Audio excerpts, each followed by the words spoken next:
Hello,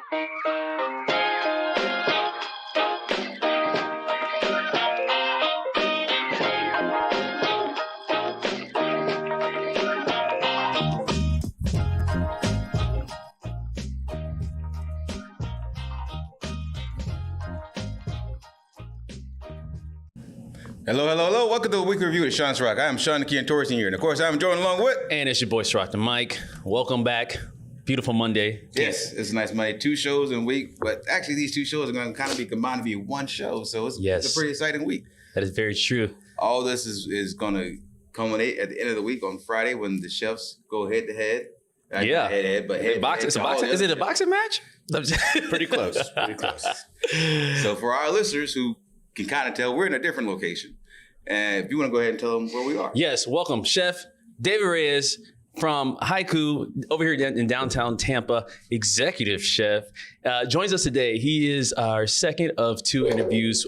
He will be competing this Friday in the Chef Showdown for the Tampa Bay Food and Wine Fest, which is its inaugural event. First time here in Tampa, right? First time. I was confused. I thought the Chef Showdown was the first time here, but the festival was ongoing. Yeah, it's the first time. There is a food and wine festival that exists. Okay. That's thrown by a different company. I think that's Busch Gardens, isn't it? It's either Busch Gardens. Well, there's one in Busch Gardens, yes. And then there's one that Burns does. Burns does one. Yeah, we can get that invite. invite. A wine festival or whatever tagline they have. I feel like a Burns one is like you would have to be like you would have to get like an exclusive invite. You know what I mean? Like a butler would drop off your invitation. Mr. Lord Hiley, here's your invitation. From what I understand, it's a $1,500 ticket. Oh my God. And that's not including the food. Well, no, I think that's all inclusive. But yes, I mean, it is on a different level. However, it's very small. Yeah, it's funny. And then there's one at Busch Gardens. So this one is the Tampa Bay Wine and Food Festival, inaugural year. And it culminates on Saturday where we have something like 30, 40 restaurants coming together and doing a grand tasting. There's going to be wine. Breakthrough Beverage is a title sponsor. Goya is a title sponsor. Of course they are. I was going to say Breakthrough. Of course they are. Yeah. So it's twofold. Obviously, Tampa gets a proper large-scale wine and food festival, and it kind of brings the culinary community together. I've seen this happen in Chicago, 20 some odd years ago when they started their first food and wine festival. And it was like this opportunity to, see people that you don't really get to see because you're so busy. Yep. And, the chefs community came together and, we started a lot of networking that way. And it's first year I was in culinary school. And for me, it was like, man, I hope I get to come on and I know, right? Help the chef I want or just get invited. Hey, chef, are we going to the event? You're looking forward to it. It's like, hey, it is us. That's amazing. So you brought up Chicago. Obviously we talked a little bit before we actually met up here today, but for our listeners, for Sean and everyone else, just give us a little bit about, your history, your background, where you're from, how long you've been doing it, and how'd you end up here? Yeah, I grew up in the restaurant business. My grandfather had a few restaurants growing up, and as a kid, I remember being in them and around them. And, my favorite thing to do was go with my grandfather to the open air markets that it used to exist in Chicago. And we'd get everything from vegetables to whole hogs to, you name it. And in high school, I thought, I was going to be a doctor. I wanted to be a doctor. And so it's okay. Everybody has that. I lined up my trajectory to kind of go to med school and ended up joining the military and became a medic and, soon found that I fell out of love with medicine and went to culinary school and never looked back. I mean, I graduated culinary school in 2007, Chicago, Kendall College. And my career has taken me to live and work in France, live and work in Mexico. Oh, wow. I've traveled. Were those like, I guess, school related or? They were, but I kind of extended both stays to work further and stay longer.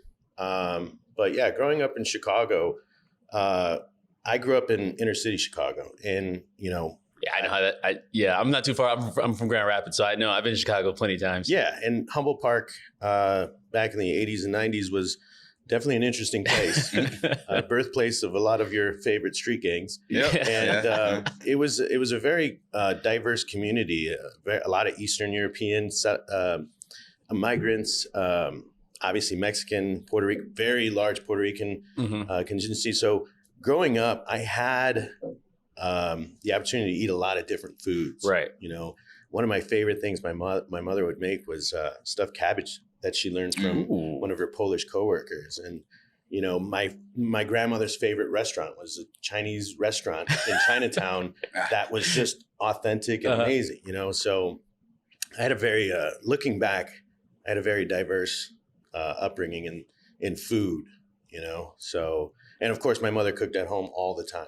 Oh, yeah. I could tell you that other than special occasions where we take our grandmother to Chinatown for her birthday. Come on, Grandma.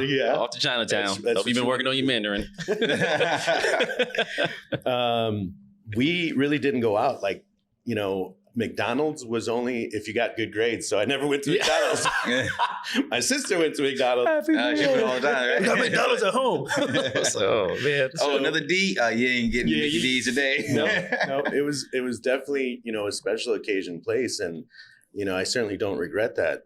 Which is so funny though, because now it's like McDonald's is like the last resort. Like, you know what I mean? Like it went from like, you know, almighty McDonald's to like, I guess we'll get McDonald's. Little did they know, my parents, they set me up for failure because now I treat McDonald's as, I did good today. Let me have some McDonald's.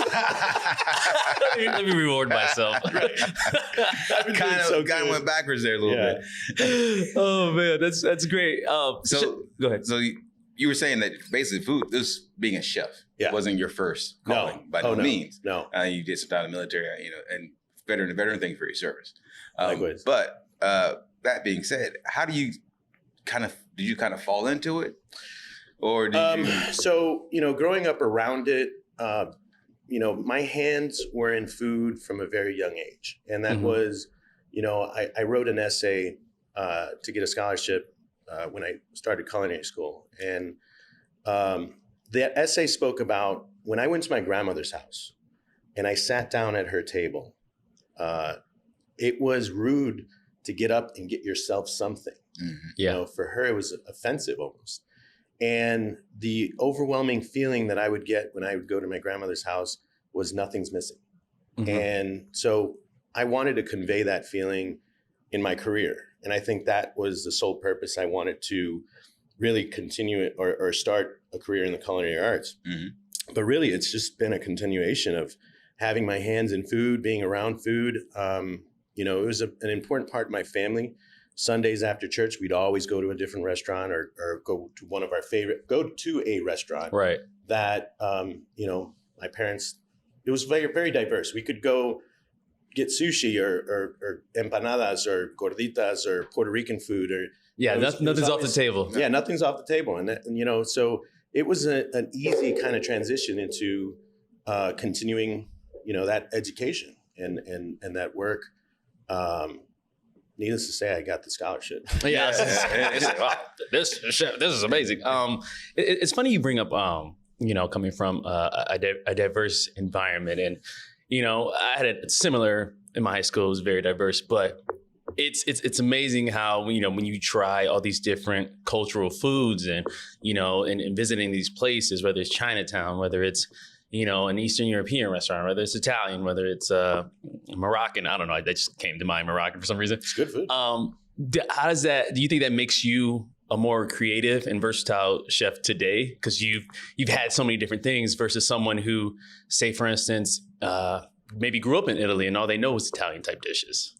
Yeah, 100%. I mean, my career influences and my background influences my food today. Despite it being, you know, a Japanese-centric izakaya-style restaurant. Izakaya is basically a Japanese pub, if you will. Okay. And it usually has a menu that's very diverse. Okay. Right? They have sushi, they have ramen, they have a lot of shareable plates because it's very communal. Is there anyone around town? That other izakayas? Yeah, I know. Yes, there's a few. Okay. Izakaya Tori is one I know of. There's a few other ramen shops that have kind of izakaya-esque menus, but I think we're the ones that bring a large-scale, diverse menu, to the table. And there's small influences in everything from the sushi to the ramen to the shareable plates and some of the entrees.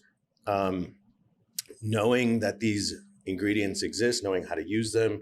I was in Louisiana for a short time early in my career, and having the experience wielding spices really came into play. And I wasn't scared of making things hot, but flavorful. There's a science to that. You can't overspice something, and you have to appreciate it. Sending people to the hospital. You heard of the one chip challenge? Yeah, that was me. Carolina Reaper. A couple Carolines. Yeah. So, I found some success there, and then obviously bringing all these influences from Spanish cooking. There was one really interesting thing I found in northern Mexico. We eat something called purslane. What is that? It's a green. Okay. And I had never seen it in any American dishes until I went to Louisiana. And the person that showed it to me said, "Oh yeah, we stew it up just like greens." And I'm like, "Are you kidding? I've never seen this outside of Mexico."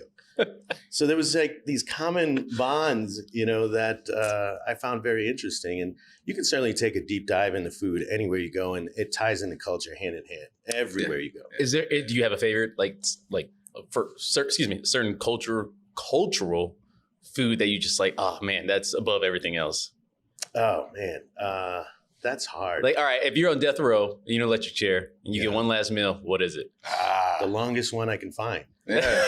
Let me the all-you-can-eat buffet. 1,000 course meal, please. The age 70-year-old fish.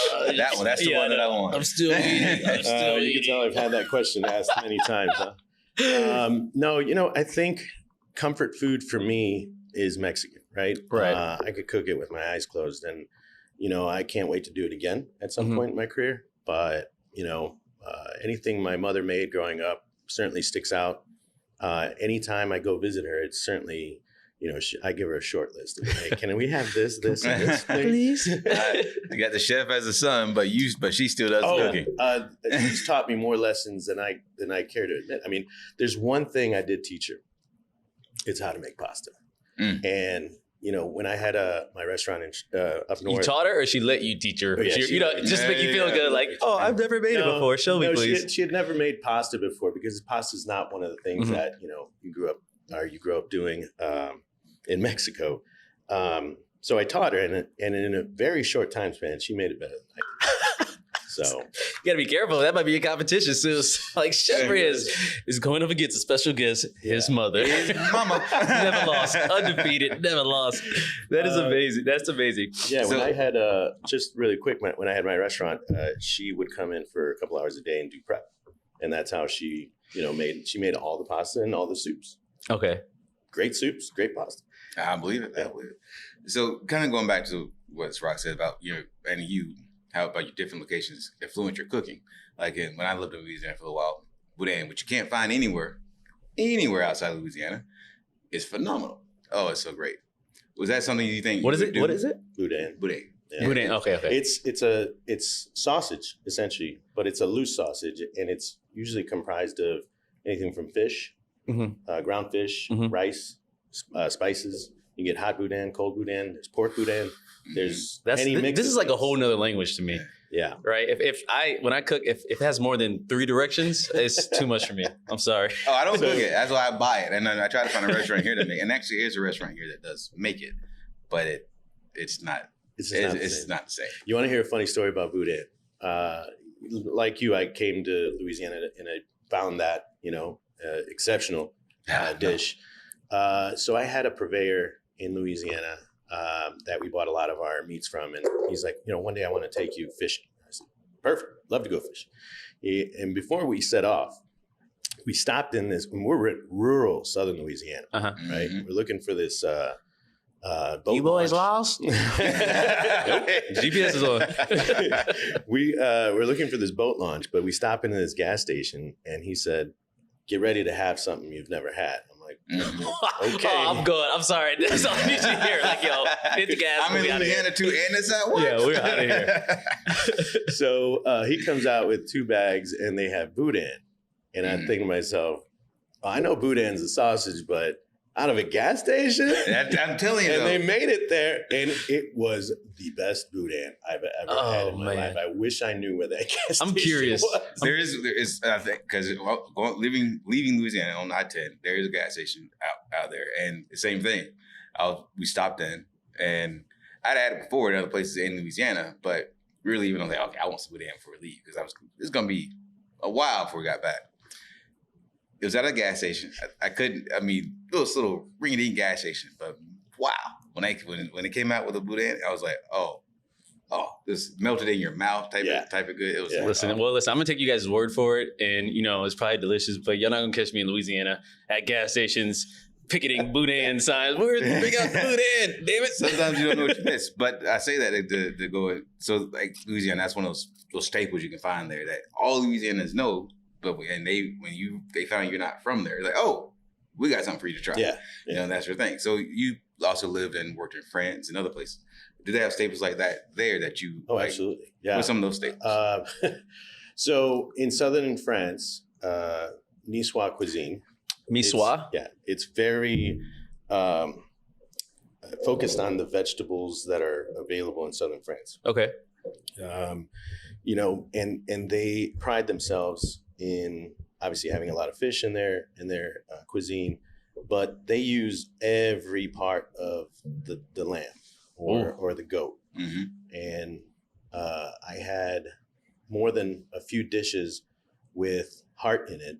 That it's an offal meat, so it has an irony taste, but when it's prepared right, oh my God, it's delicious. Yeah. So it outside of that, there's not a lot of cuisines that will take the heart or the kidney and make it a focal part of the plate.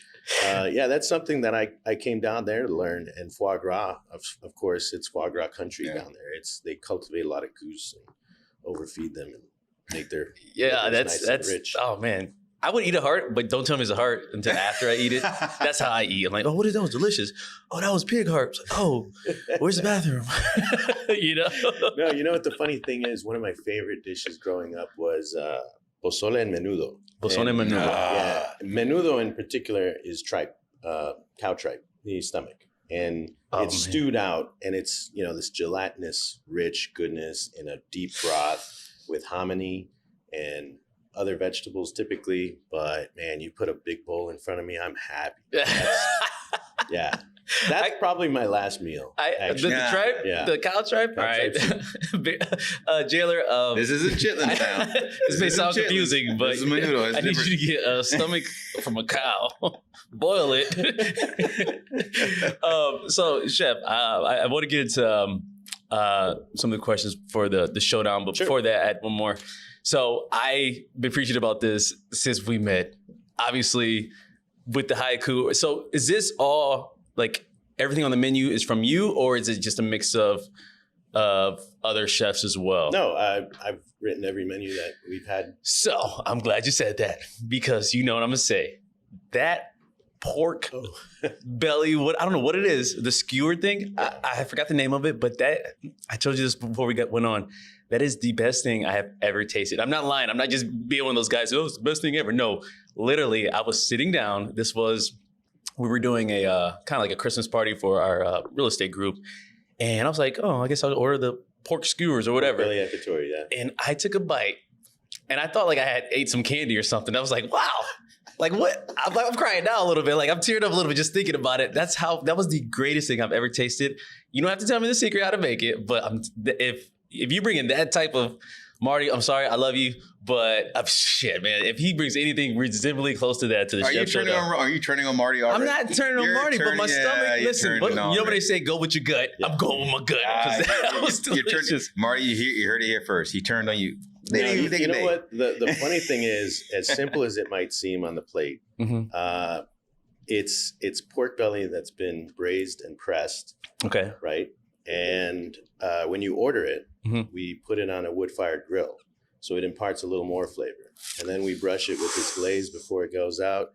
top it with a little daikon that's been pickled. Mm. It's so simple, but So good. decadent. Yeah. It is so good. It is was- an elaborate process, you know? Yeah. But it's a single ingredient that just shines, you know? We just treat it nicely. Yeah, I've never like teared up like that over like happiness. Oh, I get you. I So- get you. That was weird. So outside Ciroc's, weeping over the pork belly.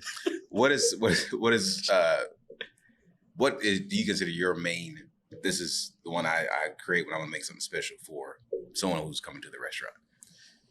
Oh, well, it's knowing who you're feeding, right? Mhm. But if I don't know anything about this person, I want to take them through as a diverse tasting as possible. Right. And one of the focal points of this menu is the Wagyu.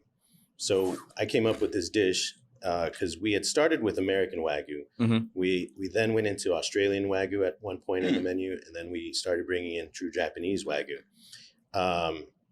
So now we're featuring a Wagyu versus Wagyu, where you can see the difference from American Wagyu and Japanese Wagyu. So I think, given the opportunity, who doesn't like beef unless they're vegetarian?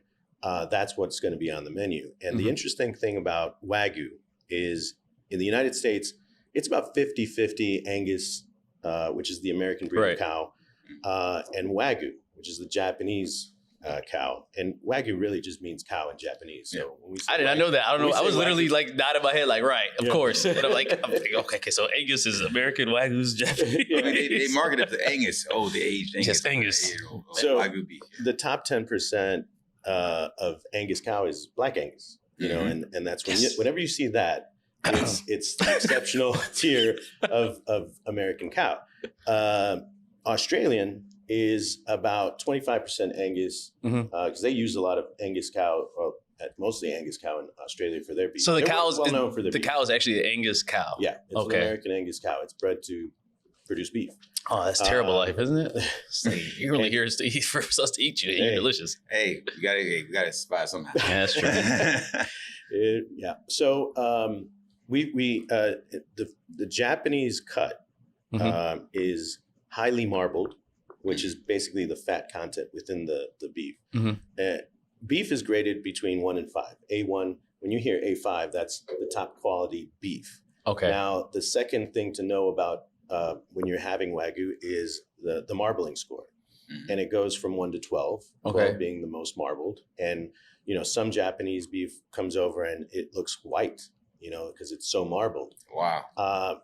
Japanese cows typically take 3 times to come to maturity level to be harvested, whereas Angus cows take about a year and a half.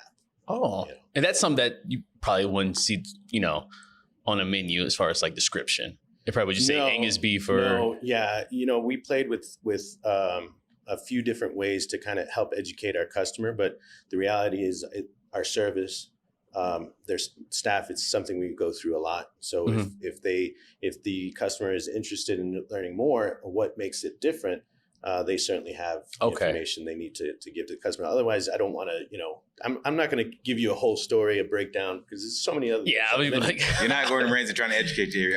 Right. I mean, you might tell me something that would change my whole mind about food, but oh my God.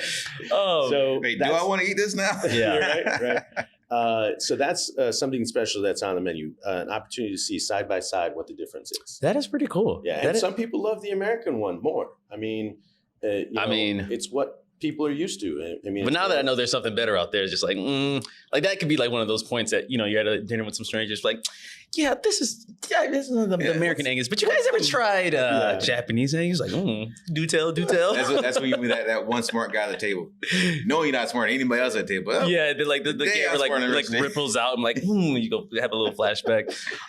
So I'm gonna say I don't think I've ever had American Wagyu. I know I've had. I wouldn't know if I've had that. I don't know. Sure, but I will say this: it all comes out the same color and same spot. So, so Chef, let's get to the Chef Showdown. So, we asked obviously your competition this, like, how did you guys even get involved in this or find out? Was it like an invitation? Was it something you applied for? Like, how did we get to where we are now? So when I got here to Tampa about 2.5, 3 years ago, one of the first chefs that I met and became friends with was Sean over at Meat Market. I hear a lot about him.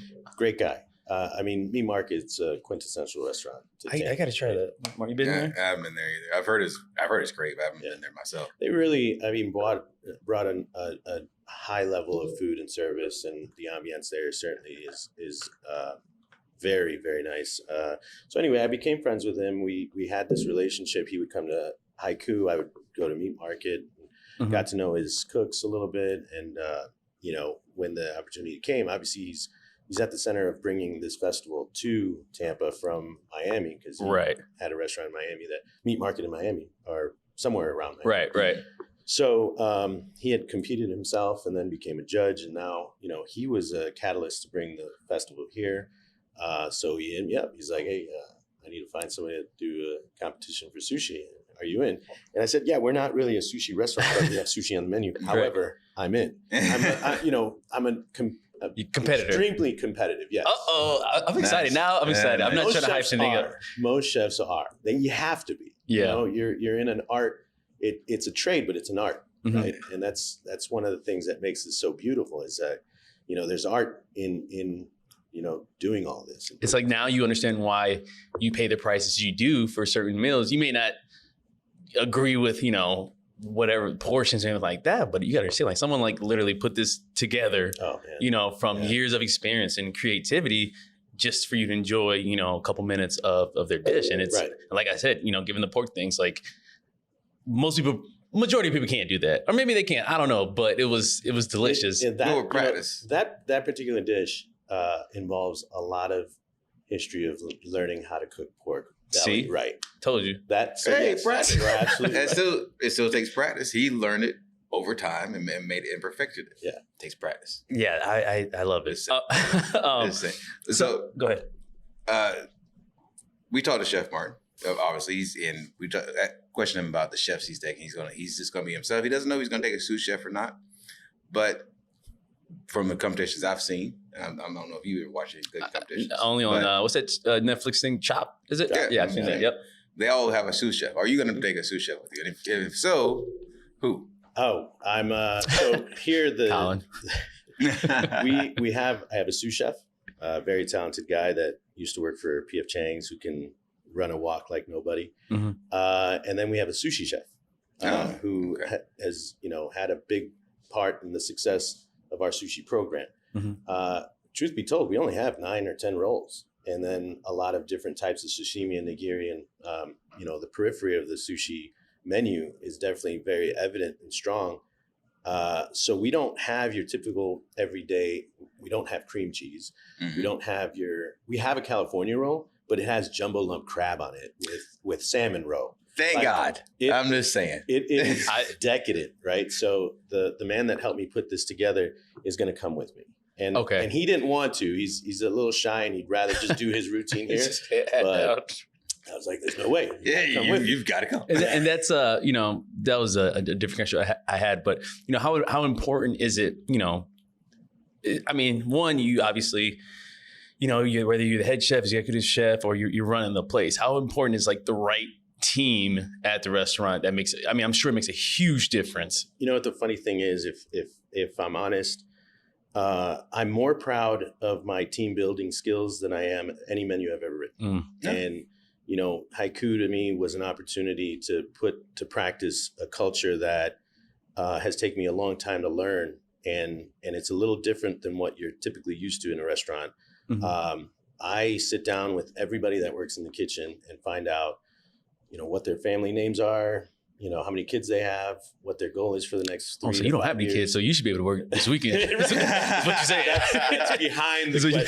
That's behind it. I know you don't have kids. I got 12 kids. Yeah. What do you mean Junior is sick? You ain't have a junior yet. You don't even have anything. My grandma died again. She died before you started working here. Oh, well, you know.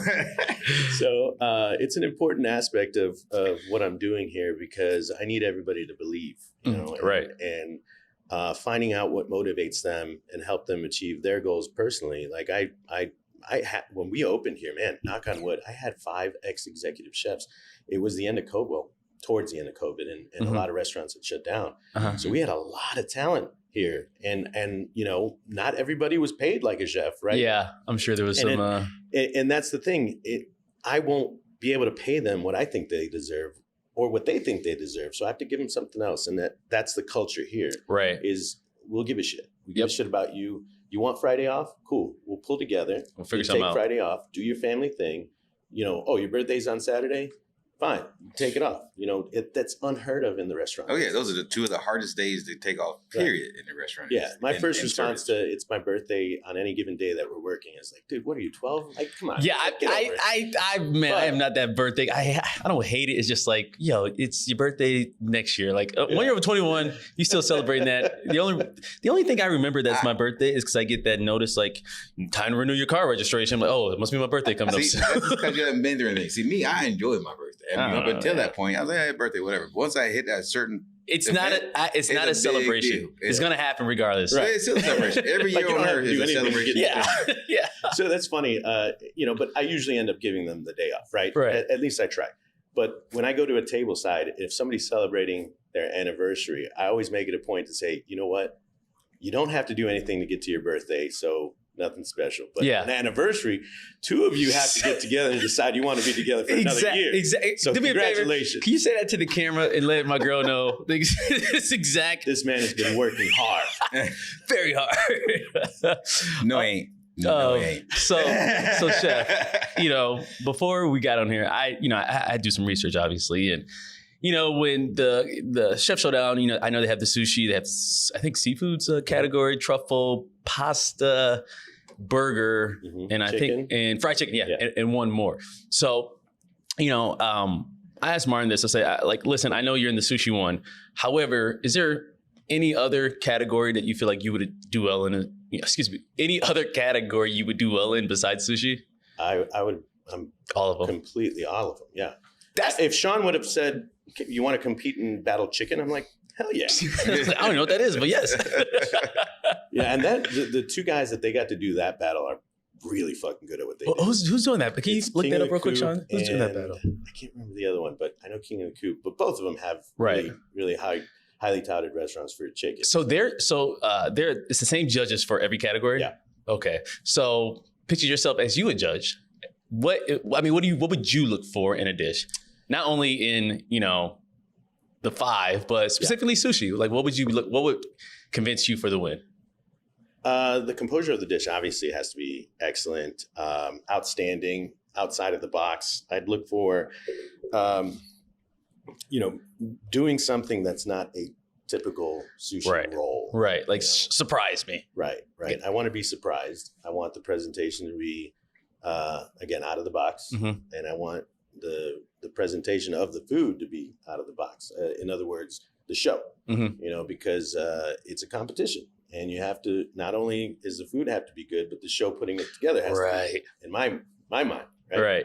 And it's a live thing. So yeah, I'm like, and this is the first time they've done it here. Right. So it's like, you don't know if it's going to be maybe 20 people or 1,000 people with cameras. Like, I'm counting 1,000. I think they said it was 2,000 people. Oh my gosh. Right? Nice. So I'm counting on making it memorable, both not only on the plate, but, as a show.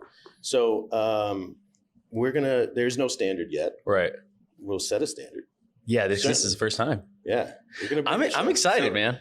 What are you looking at, since this is obviously the inaugural one, but you already have a established history of being a successful chef. What are you looking to get out from this besides just extra networking? Or is that? Yeah, networking for sure was fun the night that we kind of had that press event where, we got to meet everybody. That was a lot of fun. And I met people that I'd been wanting to meet, from restaurants around the city. I'm certainly looking forward to introducing Haiku to people that don't know we're here yet, or that haven't been. It's an opportunity for us to do a lot of advertising and hopefully pull out a win. So, after it's all said and done, first of all, I don't even know if you win anything as far as like a trophy. Rights. I think you get bragging rights. I asked Marty the same question. Say if whoever wins, and they give you a plaque, you're gonna have like a plaque like posted right at the front door. Absolutely. Putting it right on that wine case, right in the beginning. I think I'm not trying to play favorite, Sean. You are. But I'm leaning this way, and you might have to lean the left way. I'm just kidding. Marty's a good friend of mine, so I just love giving him a hard time. I met him that night we did the press event, and what a great guy. I mean, total likable character. He's been doing it for a long time. Certainly brings almost too long. Yeah, so I'm looking forward to this. It's too long because sometimes his hands are just like this. He's just like, I'm kidding. So, Chef, we discussed, before we came on and over the weekend. So you were working on another project, right? With the if you want to talk about it, it's up to you. With the Taste of Tampa Bay. Can you explain that for us? So Tasty Tampa is a YouTube channel. Obviously, we're on all social media networks, but we're putting together a collection of videos. I'm one of the hosts. We have a few hosts that are working on different projects. One project that I'm working on is called Best Bites of the Bay. Okay. And, we decide on a common denominator among 3 restaurants, a playing field. In the last episode that we did, the playing field was mushrooms and pasta. Oh. 2 of my favorite things, right? And how well they go together. Right. There's not an Italian restaurant that doesn't have mushrooms and pasta together. So we found 3 restaurants in Hyde Park, and we went to each of them and find the bites that are worth going out of the way for, specific menu items. And then we decide what the best bite of the day was. Right. It's a fun way of kind of making a video magazine of where to eat, what to eat in Tampa for anybody visiting or that lives here that loves food that really hasn't gone out yet. Right. So the other project that I haven't started yet, but we're still formulating, is this show where I basically take chefs out and get them out of their comfort zone, and we talk about make them a server. The best. That'd be fun. The best. Oh, can you imagine? I want to talk about the best night of service you had. I want to talk about the worst night of service you had. I want to talk about the best meal you've ever made, the best meal you've ever eaten. I want to talk about things that a lot of people would probably wonder about. Right. And really kind of get this candid view into the life of being a chef and what it involves. The idea was spun. I enjoy the show on Netflix called Comedians in Cars Getting Coffee. Yep. It gives you this inside look into a comedian's mind by taking them out and getting coffee. Right. Now, we're going to take that same approach, but it's going to be a lot more swearing, a little darker. What, chefs cuss? Come on. No, it's nothing but politeness in the kitchen. All that racket you hear, that's just filtered sound we put in. So every chef I pitch this to has had the same reaction when I say, I want to talk about the worst night of service you've ever had. Every chef has done this. Well, oh boy. They remember like I have a story for you. I'm like, we all do. I'm sure you do. I can't wait to hear it. So. That is great, man. Because it's. I mean, I'm not saying all restaurants, but a lot of times coming from the customer standpoint, you only see the finished product, right? You only see what's on the plate, and you don't really, know the story behind what's going on back in the kitchen. I mean, you may hear some noises, but server comes out, gives you your food. Also, I love that when you were bringing up like the Hyde Park restaurants, and you choose like what is good on the menu because. Hyde Park is not, just South Tampa in general is not a cheap area to go wine and dine, right? Sure. So you're kind of limited, right? Whatever you choose, you can't pick everything on the menu. And that's one of my biggest, issues that I run into, right? It's like, even though it's quote unquote a great restaurant, it's like, okay, do I choose this? Do I choose that? Like, cause I can't get everything. Right. And, I'm sure there's a couple of restaurants I've been to where I got the wrong thing and already had that mindset of, well, I'm not coming back here. Yeah. The episode before this last one was oysters. And so we went to Pont, which is a new restaurant. Yeah, I heard. Where's that located? This one I'm interested in because I love oysters. So I'm interested in hearing this. Okay. And what I wanted to establish was there's usually no bigger crave than an acquired taste. And oysters are an acquired taste. Yeah. But when you crave oysters, you're going to get oysters because it's an acquired taste and not everybody serves them. Right. So we took 3 restaurants that had prepared oysters on the menu. And I got to tell you, at the end of the episode, I'm like, I don't know what fucking one. I really don't. They're all so good for different reasons. Yeah, that's how it comes down to. And the producer's like, you got to choose one. well, I can't, man. They're all so good. Yeah. And like, let's make this episode just different. No, you got to stick to the format. I'm like, yeah.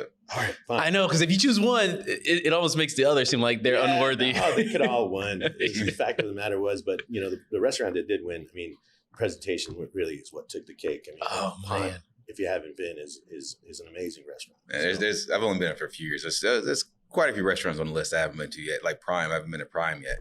So, well, I was always curious about like the hole in the wall type restaurants, not the fancy big names that you can Google. I want something that's like, I want grandma walking out with like just rag clothes on, but the best meal you ever had. Hold on, did you not just a few minutes ago say, "Oh, you're not going to go to a gas station to get some boudin"? Right. Well, that's in Louisiana. Quintessential. Okay, first of all, there's other reasons why I wouldn't just be in Louisiana looking for. Where do you think the hole in the wall restaurants came from? They came in the gas station. Listen, just picture this scene of me in Louisiana, looking like a tourist. Hey, I'm looking for what's it called again? Boudin. I'm looking for you got any boudin? You say booty? What do you say? He's gonna go in there like it's a drug deal. Right. Oh man! Listen, if it isn't in a brown greasy bag, it's probably not worth that. Exactly. Oh man! So I'm excited, man. I'm excited for this competition coming up. Friday, Curtis Hixon, right? Friday, Curtis. Have you started working on the menu that you're gonna take? Yes. Manny, my sushi chef, and I have put together a few different versions. We just can't agree on which one. So tomorrow is going to be, we got to decide because we know what the dish is going to look like at the end. Yeah. It's just we haven't finalized the makeup. Right? Do you guys need like taste testers at all before? Because probably, I'll volunteer. It's like, look, me. I'll be like, oh my god! If you see a tear, it's a winner. It's a telltale sign. Right? I ain't gonna say I'm gonna share a tear, but I'll definitely have a smile.